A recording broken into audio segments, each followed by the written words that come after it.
역대상 16자. 그들은 하나님의 궤를 다윗이 미리 마련해 놓은 성막 안에 안치하고 하나님께 불로 태워 바치는 번제와 화목제를 드렸다.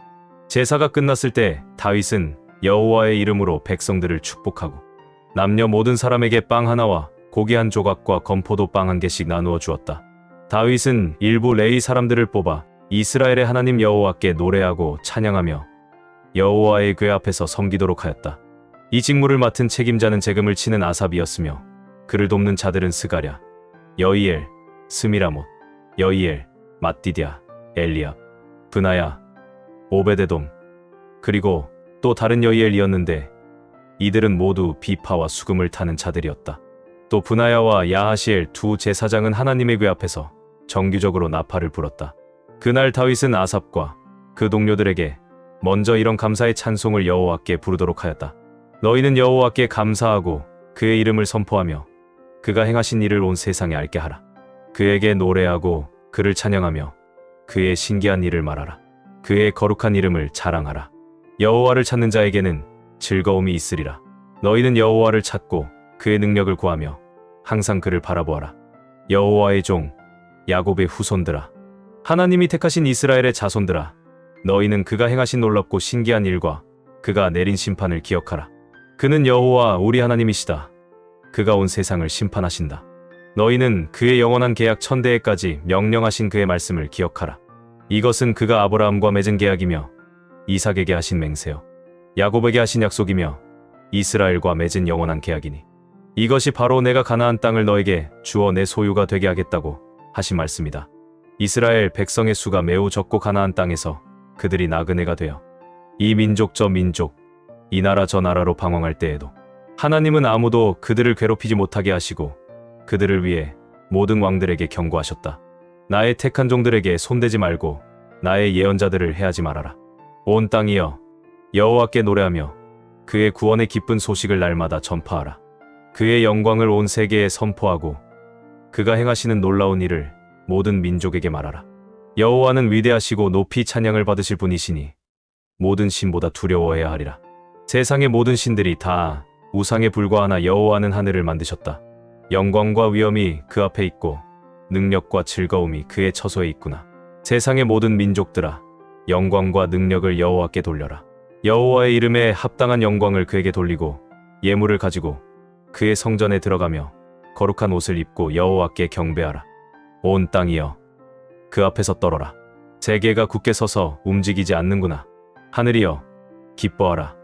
땅이여 즐거워하라. 너희는 여호와가 왕이심을 온 세계에 선포하라. 바다와 그 안에 있는 모든 생물아 외쳐라.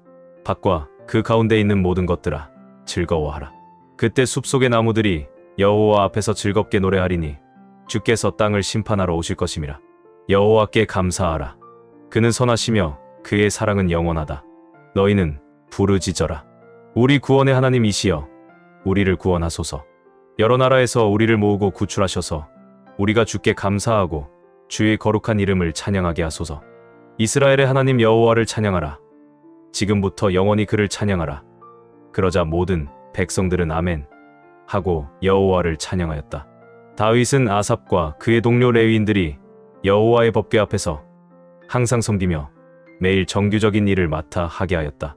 오베데돔과 그의 집안 사람 68명은 아삽과 그의 동료들을 돕도록 하였고 여두둔의 아들 오베데돔과 호사는 문지기로 일하게 하였다.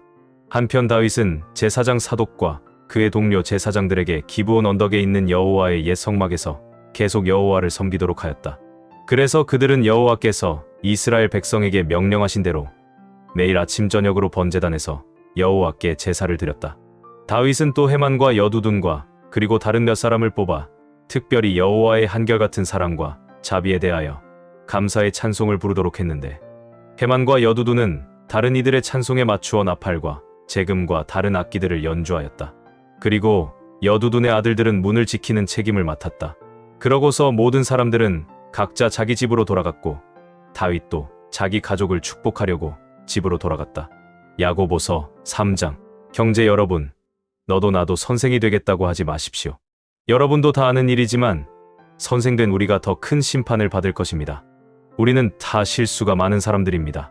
만일 사람이 말에 실수가 없으면 그는 자기 자신을 다스릴 수 있는 완전한 사람입니다.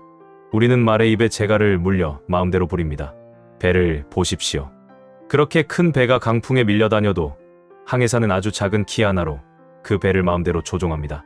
이와 같이 사람의 혀도 몸의 작은 부분에 불과하지만 그것을 잘못 사용하면 큰 손해를 가져옵니다. 작은 불씨가 큰 숲을 태우지 않습니까?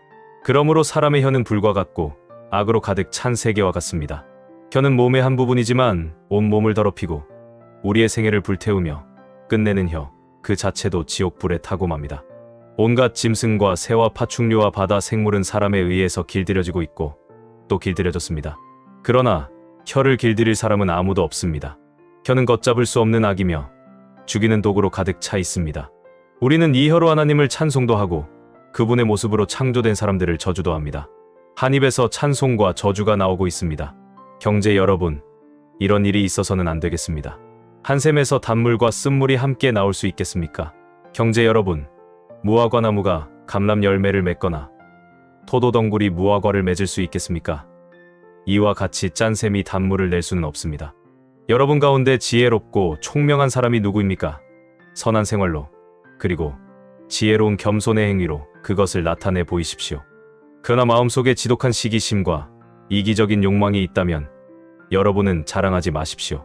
그리고 진리를 거슬러 거짓말하지 마십시오. 이런 지혜는 하늘에서 온 것이 아니라 세상적이요 정욕적이며 마귀의 것입니다. 시기와 이기적인 욕망이 있는 곳에는 혼란과 온갖 악한 일이 있을 뿐입니다. 그러나 하늘에서 온 지혜는 첫째 순결하고 다음에는 평화를 사랑하고 너그럽고 양순하고 자비와 선한 열매가 가득하고 편견과 위선이 없습니다. 평화를 조성하는 사람은 평화의 씨를 심어 의의 열매를 거둡니다. 오바댜 1장. 이것은 주 여호와께서 에돔에 대하여 말씀하신 오바댜의 예언이다. 여호와께서 자기 사자를 여러 나라에 보내셨다. 우리는 그의 사자가 일어나라 에돔을 치러 가자 하고 말하는 소리를 들었다. 여호와께서 에돔에게 말씀하신다. 내가 여러 나라 가운데서 너를 보잘것없는 나라로 만들겠다. 내가 크게 멸시를 당할 것이다. 내가 높은 산악지대에 산다고 해서 누가 나를 아래로 끌어내릴 수 있겠느냐?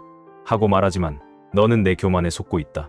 내가 비록 독수리처럼 높이 올라 내 보금자리를 별 사이에 만들지라도 내가 거기서 너를 끌어내릴 것이다. 밤에 도둑이 들어도 그들은 자기들이 원하는 것만 가져가며 사람들이 포도를 따도 모조리 따지 않고 얼마쯤은 남겨둔다. 그러나 내 원수들은 너를 완전히 휩쓸어 버릴 것이다. 에서의 후손아, 내 보물이 모조리 약탈당할 것이다. 너의 동맹국들이 너를 내 국경 밖으로 밀어낼 것이며 너의 우방들이 너를 속여 정복하고 너와 식사를 같이 하는 내 친구들이 너를 쓰러뜨릴 함정을 팔 것이나 너는 지각이 없으므로 그것을 알지 못할 것이다. 그날에 내가 에돔을 벌하여 지혜로운 자들을 모조리 없애버리겠다. 대만아, 너의 용사들이 놀랄 것이며 이레돔에 있는 모든 사람들이 죽음을 당할 것이다. 내가 야곱의 후손인 내 형제들을 약탈하고 죽였으므로 내가 멸망하여 영원히 수치를 당할 것이다. 원수들이 예루살렘을 침략하여 그 재물을 약탈하고 그 성을 제비 뽑아 나눌 때에 내가 그 곁에 있었으니 너도 그들의 원수와 다를 것이 없다. 너는 내 형제들의 불행을 만족스러운 듯이 바라보거나 유다 백성의 패망을 기뻐하거나 그들이 고난을 당할 때 우쭐대지 말았어야 했다. 내 백성이 재앙을 당하는 날에 너는 그들의 성에 들어가서 만족스러운 듯이 그들의 고통을 바라보며 그들의 재물에 손을 대고 또 그들이 고난을 당할 때에 사거리에 서서 도망하는 자들을 붙잡아 그들을 원수들에게 넘겨주었다. 나 여호와가 온 세상을 심판할 날이 다가오고 있다. 에돔아, 내가 행한 대로 내가 너에게 갚아주겠다. 내 행위가 내 머리로 돌아갈 것이다. 내가 나의 거룩한 산에서 형벌에 쓴 잔을 마신 것처럼 내 주변의 모든 나라들도 그 잔을 마실 것이다. 그들은 한없이 마시고 비틀거리다가 아주 사라지고 말 것이다. 그러나 시온산에 구원이 있을 것이며 그곳이 거룩하게 되어 이스라엘이 그 땅을 다시 소유할 것이다. 야곱의 후손은 불과 같고 요셉의 후손은 불꽃과 같으며 에서의 후손은 지푸라기와 같을 것이다. 그래서 그들이 그것을 태울 것이니 에서의 후손 가운데 살아남을 자가 없을 것이다. 이것은 나 여호와의 말이다. 남쪽 네겝 지방에 사는 사람들은 에돔의 산악지대를 점령할 것이며 누다 저지대에 사는 사람들은 블레셋 땅을 소유하고 그들은 또 에브라임들과 사마리아들을 소유할 것이며 데냐민 사람들은 길르앗 땅을 차지할 것이다. 이스라엘의 포로들은 돌아와서 북으로 사르밧에 이르는 페니키아 연안 일대를 점령할 것이며 스바랏에 있는 예루살렘의 포로들은 네겝 지방의 성들을 차지할 것이다. 구원자들이 시온산으로 올라와서 에돔을 다스릴 것이며 이 여호와께서 왕이 되실 것이다.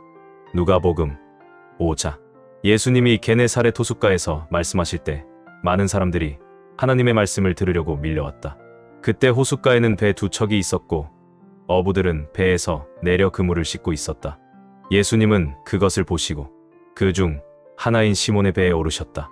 그리고 그에게 배를 육지에서 조금 떼어놓게 하시고 앉아서 군중을 가르치셨다. 예수님이 말씀을 마치신 후 시몬에게 깊은 데로 가 그물을 쳐서 고기를 잡아라 하시자 시몬은 선생님, 우리가 밤새도록 애써봤지만 한 마리도 잡지 못했습니다. 그러나 선생님이 말씀하시니 한 번 더 그물을 쳐보겠습니다 하고 그물을 쳤더니 고기가 너무 많이 잡혀 그물이 찢어지게 되었다. 그래서 그들은 다른 배에 있는 동료들에게 도와달라고 손짓하였다. 그들이 와서 함께 두 배의 고기를 가득 채우자 배가 가라앉을 지경이었다. 시몬 베드로가 이것을 보고 예수님 앞에 꿇어 엎드려 주님, 저는 죄인입니다. 제발 저를 떠나 주십시오 하였다. 이것은 자기뿐만 아니라 자기와 함께 있던 모든 사람들이 고기 잡힌 것을 보고 놀라고 또 그의 동업자들인 세베대의 두 아들 야고보와 요한도 놀랐기 때문이었다. 이때 예수님이 시몬에게 두려워하지 말아라. 이제부터 너는 사람을 낚을 것이다 하자 그들은 배를 육지에 대고 모든 것을 버려둔 채 예수님을 따라갔다. 예수님이 어떤 마을에 계실 때였다. 온몸에 문둥병이 번진 사람이 예수님을 보고 엎드려 주님께서 원하시면 저를 깨끗이 고치실 수 있습니다 하였다. 예수님이 그에게 손을 대시며 내가 원한다. 깨끗이 나으라 하고 말씀하시자 즉시 그의 문둥병이 나았다. 그때 예수님은 그에게 너는 아무에게도 말하지 말고 제사장에게 가서 내 몸을 보이고 모세가 명령한 예물을 드려 내가 깨끗해진 것을 사람들에게 증거하여라 하고 말씀하셨다. 그러나 예수님의 소문은 더욱 널리 퍼져서 많은 사람들이 예수님의 말씀도 듣고 병도 고치려고 모여들었다. 그러나 예수님은 자주 조용한 곳으로 가셔서 기도하셨다. 어느 날 예수님이 가르치고 계실 때 갈릴리와 유대의 여러 마을과 예루살렘에서 온 바리새파 사람들과 율법학자들도 거기에 앉아 있었다. 그리고 예수님은 하나님의 능력으로 병을 고치기도 하셨다. 그때 사람들이 한 중풍병자를 침대에 누인 채 메고 와서 예수님 앞에 데려가려고 하였으나 사람들이 너무 많아 안으로 들어갈 수가 없었다. 그래서 그들은 지붕을 뜯고 구멍을 뚫어 병자를 침대째로 예수님 앞에 달아내렸다. 예수님은 그들의 믿음을 보시고 내 죄는 용서받았다 하고 말씀하셨다. 그러자 율법학자들과 바리새파 사람들이 도대체 이 사람이 누군데 감히 하나님을 모독하는가? 하나님 한 분 외에 누가 죄를 용서할 수 있단 말인가? 하며 수군거렸다. 예수님은 그들의 생각을 아시고 왜 그런 생각을 하느냐? 내 죄는 용서받았다 하는 말과 일어나 걸어가라 하는 말 중에 어느 것이 더 쉽겠느냐? 땅에서 죄를 용서하는 특권이 내게 있다는 것을 보여주겠다 하시고 중풍병자에게 내가 너에게 말한다. 일어나 내 친구를 걷어가지고 집으로 돌아가거라 하고 말씀하셨다. 그러자 그는 즉시 사람들 앞에서 일어나 친구를 걷어들고 하나님을 찬양하며 집으로 돌아갔다. 사람들은 모두 놀라 하나님을 찬양하면서도 두렵다는 듯이 오늘 우리가 본 것은 정말 굉장한 일이다 하고 감탄하였다. 그 후에 예수님이 나가시다가 세관에 레이라는 세무원이 앉아 있는 것을 보시고 나를 따라오너라 하시자 그는 모든 것을 버려두고 예수님을 따랐다. 레이가 예수님을 위하여 자기 집에서 큰 잔치를 베풀자 많은 세무원들과 그 밖의 사람들도 예수님의 일행과 함께 식탁에 앉았다. 이것을 본 바리새파 사람들과 그들의 율법학자들이 예수님의 제자들에게 어째서 당신들은 세무원들이나 죄인들과 함께 식사하시오? 하고 따졌다. 예수님은 그 말을 들으시고 이렇게 말씀하셨다. 건강한 사람에게는 의사가 필요 없고 병든 사람에게만 의사가 필요하다. 나는 의로운 사람을 부르러 온 것이 아니라 죄인을 불러 회개시키려고 왔다. 그들이 예수님께 요한의 제자들과 바리새파 사람들의 제자들은 자주 금식하며 기도하는데 당신의 제자들은 먹고 마시기만 하니 어찌 된 일입니까? 하고 물었다. 그래서 예수님은 그들에게 신랑이 함께 있는데 어떻게 손님들을 금식하게 할 수 있느냐? 그러나 신랑을 빼앗길 날이 올 것이다. 그때에는 그들이 금식할 것이다 하고 대답하셨다. 그러고서 예수님은 그들에게 비유를 들어 이렇게 말씀하셨다. 새 옷에서 1000조각을 찢어 낡은 옷에 대고 깁는 사람은 없다. 그렇게 하면 새 옷도 못 쓰게 되고 찢어낸 1000조각도 낡은 옷에 어울리지 않을 것이다. 또 새 포도주를 낡은 가죽 부대에 넣는 사람도 없다. 그렇게 하면 새 포도주가 부대를 터뜨려 포도주는 쏟아지고 부대도 못 쓰게 된다. 그러므로 새 포도주는 새 부대에 넣어야 한다. 묵은 포도주를 마셔본 사람은 새 포도주를 마시려 하지 않는다. 그들은 묵은 것이 더 좋다고 여기기 때문이다.